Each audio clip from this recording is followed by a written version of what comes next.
आइए शुरू करते हैं असहयोग आंदोलन। देखिए असहयोग आंदोलन क्या था।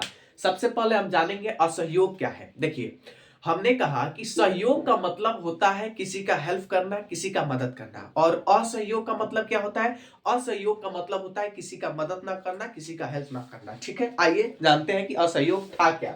असहयोग आंदोलन 1920 में चलाया गया था। ये महात्मा गांधी द्वारा चलाया गया था। देखिए इसे असहयोग आंदोलन को प्रथम जन आंदोलन के रूप में भी कहा जाता है। ठीक है, देखिए 1857 की जो क्रांति थी उसमें जो जन आंदोलन हुआ था उसके बाद से भारत में सबसे बड़ा जन आंदोलन असहयोग आंदोलन का हुआ। अब देखिए इसका जो प्रस्तावना है असहयोग आंदोलन का 4 सितंबर 1920 को कांग्रेस अधिवेशन जो हुआ कलकत्ता में उसमें रखा गया और इसे पारित किया गया 4 सितंबर 1920 को कि असहयोग आंदोलन पूरे देश में चलाना चाहिए। अब ये असहयोग आंदोलन ही क्यों चलाना चाहिए। देखिए कुछ लोगों, कुछ महान क्रांतिकारियों का मानना यह था कि हमारे देश में जो ईस्ट इंडिया कंपनी आई, अंग्रेज जब शासन किए, अंग्रेज लोगों को गुलाम बनाए, तो कहीं ना कहीं हमारे भारतवासियों का भी हाथ था उसमें। तो इनका ये क्रांतिकारी लोगों का कहना यह था कि अगर हम इनका सहयोग न करें तो ये हमारे देश में ज्यादा दिन तक रुक नहीं सकते हैं। जैसे मैं आपको एक एग्जाम्पल सहित मैं आपको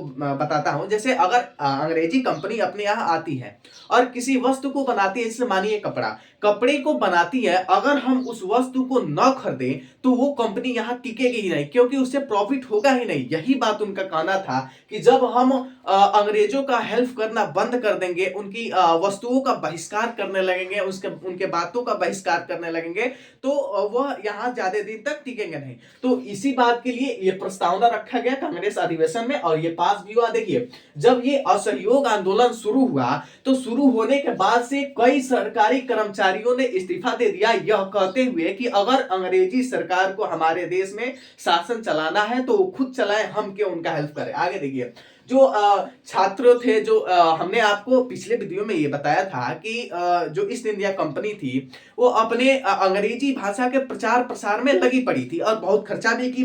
तो देखिए सरकारी स्कूलों में जो छात्र पढ़ रहे थे तो उन छात्रों ने सरकारी स्कूलों को त्याग दिया, छोड़ दिया और स्वदेशी स्कूल, अपने स्कूल में शिक्षा ग्रहण करने लगे। अब देखिए अंग्रेजी वस्तुओं का बहिष्कार होने लगा। मैंने आपको बताया कि अंग्रेजी कपड़ा, जो ईस्ट इंडिया कंपनी कपड़ा बनाती थी, शराब बनाती थी या कोई भी वस्तु जो बनाती थी उसका बहिष्कार हुआ, उसको जलाया गया। आगे देखिए और स्वदेशी वस्तुओं का इस्तेमाल हुआ। चरखा, गांधी जी ने सबको आत्मनिर्भर बनाने के लिए, सबको चरखा चलाने के लिए बोला था। आगे देखिए वकील जो थे वो वकालत छोड़ दिए। ठीक है, वो बोलने लगे कि हम दूसरे के कोर्ट में क्यों वकालत करें, और उन्होंने अंग्रेजी वकालत करना छोड़ दी। इनकलाब का जिंदाबाद का नारा लगता था, इनकलाब जिंदाबाद का नारा लगता था। और आगे देखिए जब ये असहयोग आंदोलन शुरू हुआ तो लोगों के अंदर क्रांति आई। उन्हें अब लगने लगा कि अब हमारा देश अंग्रेजों से मुक्त हो जाएगा।